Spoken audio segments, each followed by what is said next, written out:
Good evening. This side Rahul Magan here from Treasury Consulting, and today we are starting a new series whereby every day we would be covering the Indian capital markets. But please do not expect the way Hindi media is covering, because our opinion is always different and we hardly bothers about views, counts, likes and all these.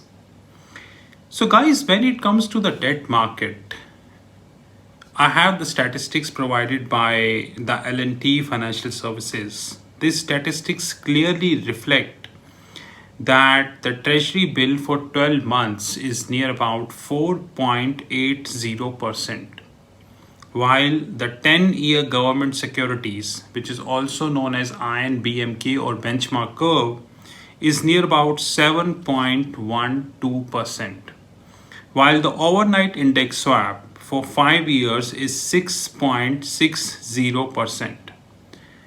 I strongly feel that the interest rates will come up in India. The reason being, number one, the debt level of Indian government is going up substantially. And that is highly unfortunate that we are not talking in that regards. But anyways, as and when we woke up, it would always be late.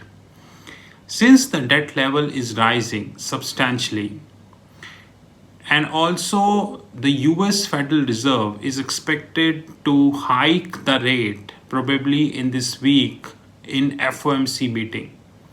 While the market is expecting 50 bips hike, I would be very pleased if US would be hiking 50 bips, because this would pave the way to end the US dollar, which precisely means that if interest rate would hike by 50 bips, then the finance cost would up substantially. And if the finance cost up substantially, in that regards, it would be a catastrophe for United States. And I'm waiting for that. Of course, like I predicted in 2018 about the Indian startups and many other predictions that were live or that are live on the YouTube, I'm waiting for the crash of US dollar. And to me, this crash is 2 to 3 years away. Paid media or whatever, this crash is about to come. So in the debt structure, I feel that interest rates would go up, that too substantially. It is only a matter of time. In the equity market today, on 2nd May 2022, both Sensex and Nifty, they were closed in negative territory. Common sense, because institutional investors are selling in India.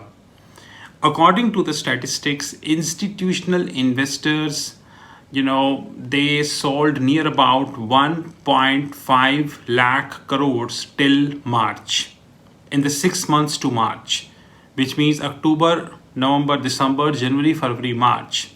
They sold 1.5 lakh crores. In April also, they did sold.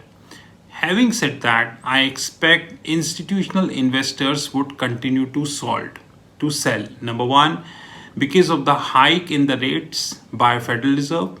Number two, Russia-Ukraine war, and the war is unfortunately going negative for Ukraine than Russia, and many other geopolitical factors.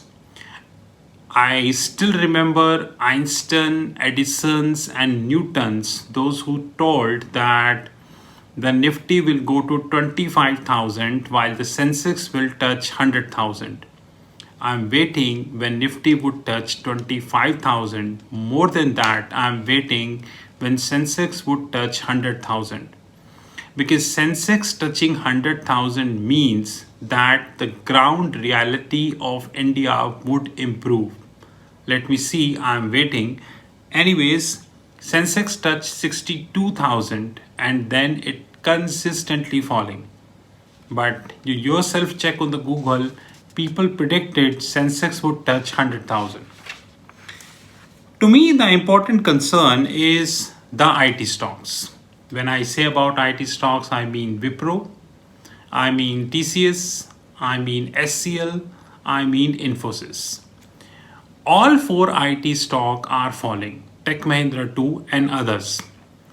And I feel that IT stocks would continue to fall for two reasons. Number one, IT as an industry is having around 38% of the revenue coming from Europe, around 38%, which includes GBP and Euro. Having said that, the GBP and Euro are consistently appreciating.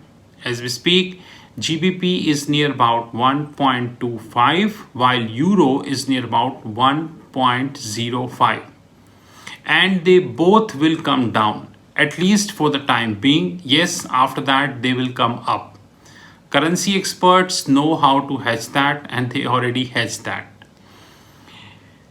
If Euro will come down further, probably GBP will also come down further because British economy is also having a huge debt. In that regards, there is a revenue dent for Indian IT companies.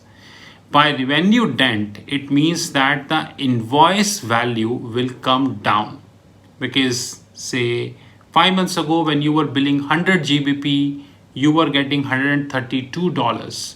But now you are getting $125, which means on 100 GBP worth of billing, there is a drawdown of $7 and this would grow. Secondly, and the biggest reason is that, we all know that the Europe is on the verge of disintegration. And this is the biggest issue to me. Unfortunately, international media is not talking about, but there are growing signs of Europe disintegration. I am consistently doing my research in that regards, and very soon I will come with a video. But having said that, Europe disintegration is on the cards. Keeping this as a backdrop, I am not at all bullish on Indian IT sector. I see a correction in the Indian IT sector because without quoting any name, I repeat, without quoting any name, there are many stocks in the Indian IT sector, those who are overvalued. Yes, in the past 2 to 3 weeks, they came down and few came down a lot. And I see that there is a further correction. So I'm having a consistent eye on these stocks, but like I said, I will not quote any name because people take it otherwise. Now, the very important thing which I would like to cover as far as equity is concerned is the metal outlook. I am long on metal personally because I feel that metal is the very important component of any economy. Not about India, any economy of the globe. Without metal industry, no economy can survive because railways, industry, bridges, dams, airports, big buildings, all these canals, all these requires extensive metal. I am long on metal, and specifically speaking, I am long on iron ore and aluminum. So I have given you the hint. Let's see how they shape up, but my patience level is huge and operators cannot dent my patience level. They tried many times, but they cannot dent. Let's see how this shapes up, but I would see that in the upcoming time would be very, very interesting.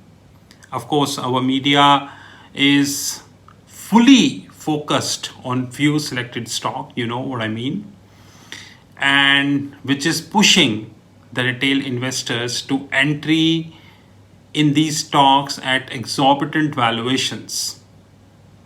And you know what is going to get happen. This is Rahul Magan. Have a great time ahead.